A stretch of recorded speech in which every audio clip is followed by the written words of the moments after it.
In the previous video, we have learned how to solve inequalities that involve polynomials. Now, we are going to make use of what we have learned to solve inequalities that involve rational functions. Rational functions are functions which are fractions and have polynomials in both the numerator and the denominator. I'll now illustrate the steps of solving inequalities involving rational functions by using this simple example of x more than 1 over 2x minus 1. The first step is to bring everything to the left-hand side. So I have x minus 1 over 2x minus 1 more than 0. Next, I want to combine both of these terms into a single term, which gives me 2x squared minus x minus 1 over 2x minus 1 more than 0. Now, once I have this term, there is a quadratic expression and I will try to factorize it as much as possible. And this gives me 2x plus 1 x minus 1 divided by 2x minus 1 more than 0. Okay, next, I want to bring the denominator up. And how I can bring the denominator up is by multiplying both sides with the square of the denominator. So 2x minus 1 squared multiplied by 2x plus 1 x minus 1 over 2x minus 1 greater than 0 multiplied by 2x minus 1 squared. So on the right hand side, this term becomes 0, and on the left hand side, the denominator will cancel out with one of the 2x minus 1s. And this leaves me with 2x minus 1, 2x plus 1, x minus 1 more than 0, which we can solve easily. The x-axis here, the roots negative half, half, and 1. And the graph looks like this. And I'm interested in the positive region, which gives me the solution to be x between minus half to half, or x more than 1. When handling inequalities which involve the equal sign, we have to be extra careful because denominators cannot be equals to 0.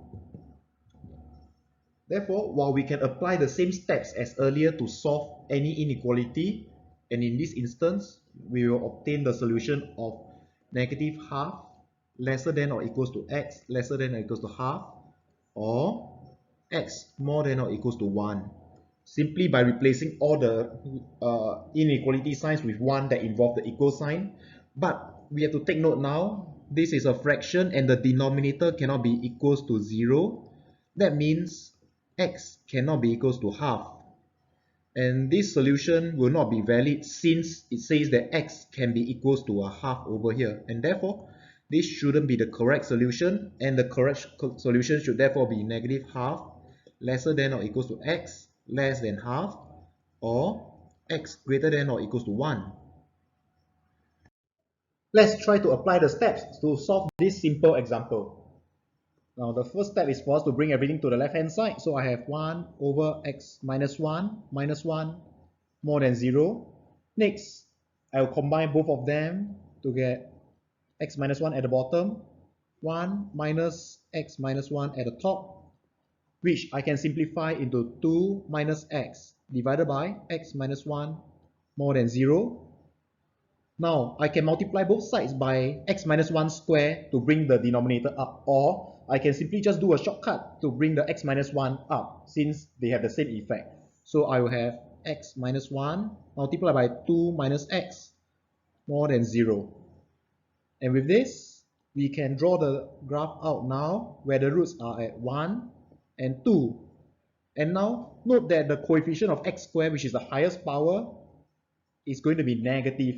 And therefore, our graph should start from the bottom right hand corner and move upwards towards the roots like this.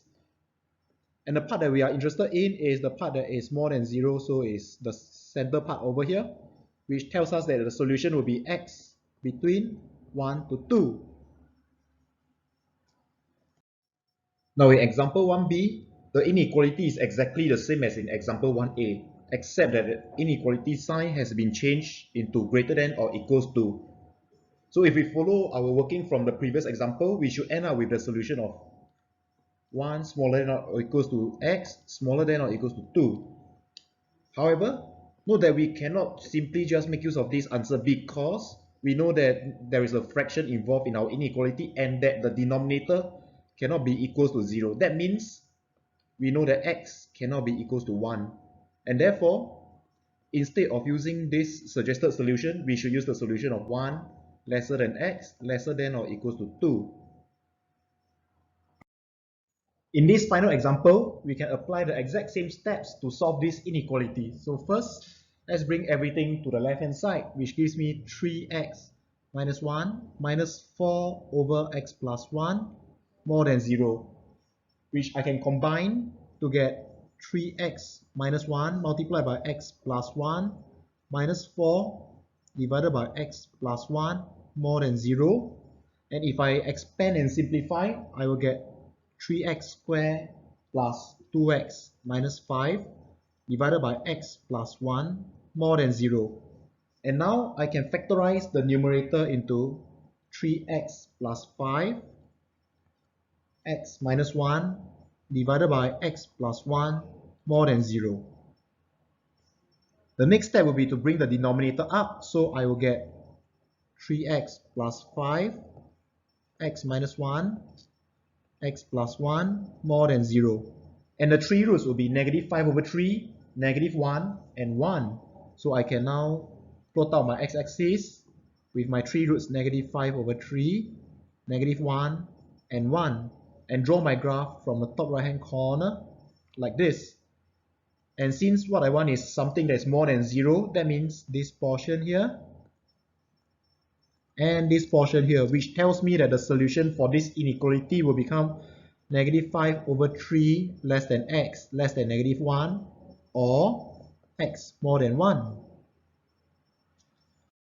Similar to what we have done in example 1b, we have changed the inequality sign from example 2a into this.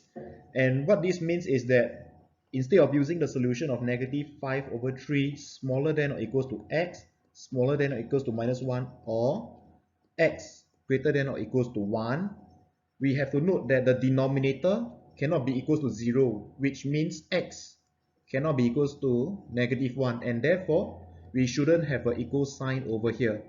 And therefore, this is not the solution that we are looking for. Instead, it should be negative 5 over 3 lesser than or equals to x less than minus 1, or x greater than or equals to 1.